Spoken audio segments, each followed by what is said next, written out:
সভাপতি। আমার ভাই খুব ভালো মানুষ ছিল, আমার ভাইয়ের নির্মমভাবে আমার ভাইয়ের কিশোরগঞ্জের তারাইল উপজেলা বিএনপি সম্মেলনকে কেন্দ্র করে গতকাল বিএনপি দুপক্ষের সংঘর্ষে রাউতি ইউনিয়ন বিএনপির সভাপতি আবুল হাসান রতন নিহত হয়েছেন। এ ঘটনায় আরও 5 জন আহত হয়েছেন। আহতদের মধ্যে 3 জন ময়মনসিংহ মেডিকেল কলেজ হাসপাতাল ও বাকি 2 জন কিশোরগঞ্জ হাসপাতালে চিকিৎসাধীন রয়েছেন। আমি স্থানীয়দের সঙ্গে কথা বলে জানতে পেরেছি, গত শুক্রবার সন্ধ্যায় রাউতি ইউনিয়নের বানাইল বাজারে সারোয়ার হোসেন লিটন এর সমর্থনে এক কর্মী সভা অনুষ্ঠিত হয়। কর্মী সভায় সভাপতিত্ব করেন স্থানীয় বিএনপি নেতা গিয়াসউদ্দিন।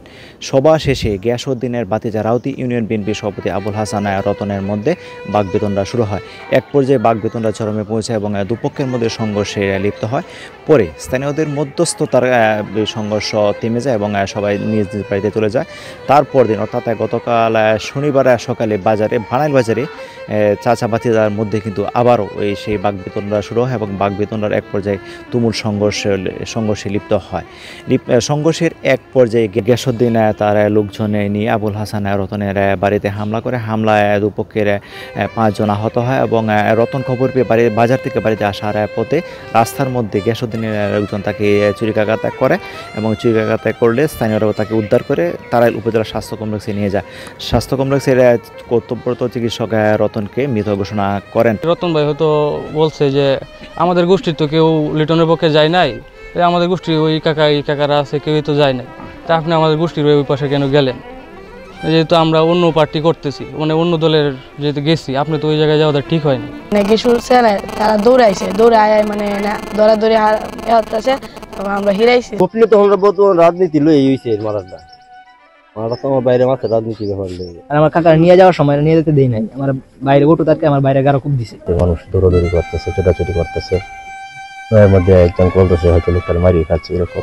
এ ব্যাপারে আমি তারাইল উপজেলা বিএনপির সঙ্গে কথা বলেছি এবং তারা উপজেলা বিএনপি জানিয়েছেন যে তাদের একজন কর্মী নিহত হয়েছেন, তারা সেই এতে খুবই শোকাহত এবং সেই সাথে তারাইল উপজেলার যেই সম্মেলনটি রয়েছিল সেই সম্মেলনটি কিন্তু তারা তাৎক্ষণিকভাবে স্থগিত করেছে এবং তারা জানায় যে এই সংঘর্ষ কিন্তু বিএনপির সম্মেলন কেন্দ্রিক সংঘর্ষ ঘটেনি, তাদের চাচা ভাতিজার মধ্যে কিন্তু দীর্ঘদিন ধরে জমি জমা সংক্রান্ত কিন্তু বিরোধ চলছিল। সেই বিরোধের জেরেই কিন্তু গত শনিবার যে সংঘর্ষের ঘটনা ঘটে। 25 বছরের ওয়ারেন্টিযুক্ত দীর্ঘস্থায়ী দরজা প্রোটেক্টর, আধুনিক ও মজবুত দরজা, সেটি কিন্তু ঘটেছে এবং এতে কিন্তু তারাইল উপজেলার রাউতি ইউনিয়নের বিএনপি আবুল হাসান রতন নিহত হয়েছেন এবং তারা এতে গভীর শোক প্রকাশ করছেন এবং তারা মনে করছেন যে এটি কোনো বিএনপির সংঘর্ষের ঘটনা নয়, এটি তাদের পারিবারিক কলহ। যারা হত্যাকাণ্ড ঘটিয়েছে তাদের বিচার চাই, তাদেরকে আইনের আওতা এনে আমি ফাঁসি দাবি করছি এবং প্রশাসনের মাধ্যমে তদন্ত করলে সঠিক জিনিসটা বেরিয়ে আসবে। আর আমরা যতটুকু জানি এখানে কোনো রাজনৈতিক সংঘর্ষ হয় নাই। ওই এলাকার মানুষ আপনারা জিজ্ঞাসা করলে তারা ওইটার দিবে, প্রমাণ দিবে এবং তার যে ফ্যামিলি আছে ওরা নিজেরাই বক্তব্য বলেছেন। এটা আমাদের দীর্ঘদিন 3-4 বছর যাবৎ আমাদের রাজনীতিক জ্বালাহ কারণে এই সংঘর্ষটি ঘটিয়েছে। আমাদের তারাইল উপজেলা রাউতি ইউনিয়নের বর্তমান সভাপতি আমাদের প্রিয় রতন ভাই আজকে তার পারিবারিক দুর্ঘটনায় চাচা ভাতিজার পারিবারিক ঝামেলায় জমি সংক্রান্ত বিষয় নিয়ে তাকে হত্যা করা হয়। আমি তারাইল উপজেলা ছাত্রদলের পক্ষ থেকে তার তীব্র নিন্দা প্রতিবাদ জানাচ্ছি। আমাদের একজন নিবেদিত প্রাণ আমাদের দলের আবুল হাসান রতন ভাই অত্যন্ত প্রিয় মানুষ এবং দলের জন্য তার কোনো ধরনের ঘাটতিও নেই। আমাদের অত্যন্ত একজন প্রিয় মানুষ আজকে আমরা হারালাম।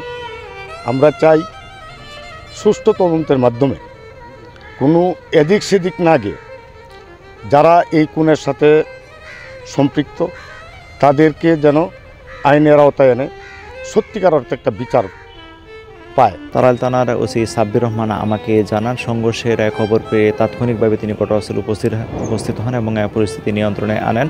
তাছাড়াও ঘটনাস্থলে অতিরিক্ত পুলিশ মোতায়েন রয়েছে এবং মরদেহ উদ্ধার করে গতকাল এই ময়নাতদন্তের জন্য শহীদ সৈয়দ নজরুল ইসলাম মেডিকেল কলেজে মর্গে প্রেরণ করেছেন এবং এক ঘটনায় এখন পর্যন্ত মামলা হয়নি, তবে মামলার প্রস্তুতি চলছে।